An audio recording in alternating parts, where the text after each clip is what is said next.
Leslie Newton, Yorkshire North and East District. In late 2017, the newly formed Yorkshire North and East District spent some time exploring the question, what hinders local churches and circuits from fulfilling our calling? The answers we came up with were, of course, not unique to our district, but asking the question really helped us to think hard about how the district can best fulfill its role in resourcing and helping our churches and circuits.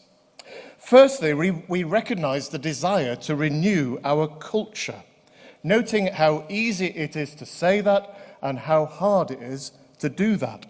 But we want to develop a culture, we have said, where all our people are discovering their vocation, where we're sowing generously, taking risks and happy to be friends with failure, where we're developing new confidence in appointing leaders, and where we're boldly changing our structures in order to stimulate growth.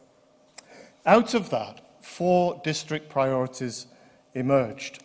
Firstly, growing lay leadership, recognizing our Methodist heritage, that we were a growing movement when we had well-equipped, released, and accountable local lay leaders. Secondly, reimagining worship, recognizing, for instance, that very often the preaching plan is not an effective tool for developing excellence and local ownership of worship. Thirdly, developing our voice, recognizing that we need to build confidence in sharing our faith, in telling our stories, in how we speak out and take action in the face of injustice in all its many forms. Fourthly, remodeling governance, recognizing that too often we sacrifice our best people on the wrong altars. We're wholeheartedly committed to undertake all that can be encompassed by the word governance really, really well. But we urgently need to question, for instance, whether in a church of less than 180,000 members, we really need over 50,000 of them to act as trustees, as is currently the case. Having made these our priorities, of course, the really important work begins. We must not just stop at having some good intentions. The strapline we've adopted for all of this within the district is to cultivate flourishing missional communities. We want to see our existing churches become flourishing missional communities.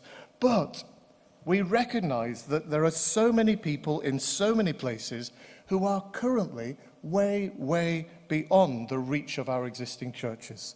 There is often a huge culture gap, isn't there, between many of our churches and the world around them.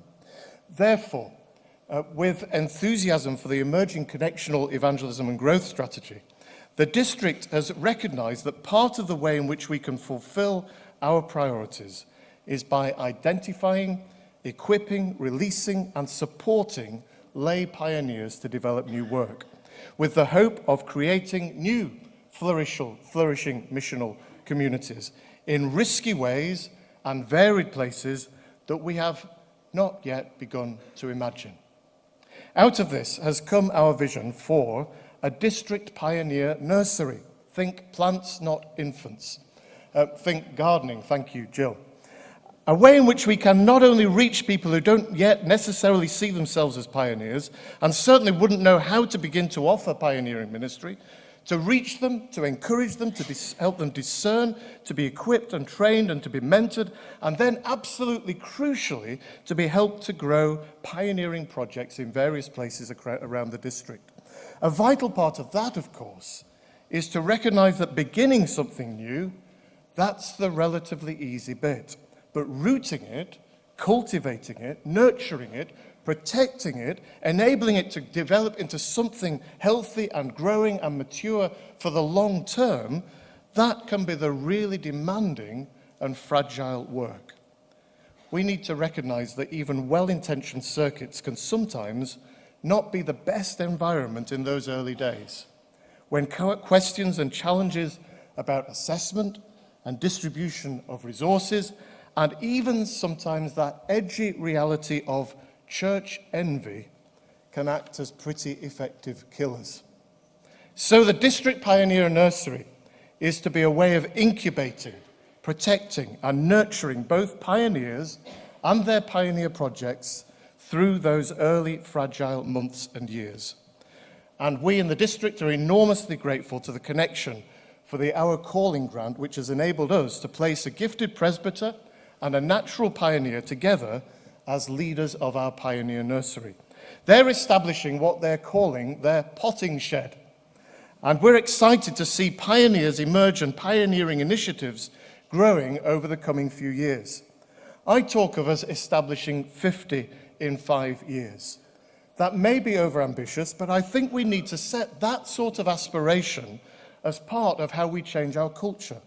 Imagine if our district of over 200 churches became one of over 250 because of all the pioneering, flourishing missional communities in new places, reaching new people with the good news of Jesus Christ.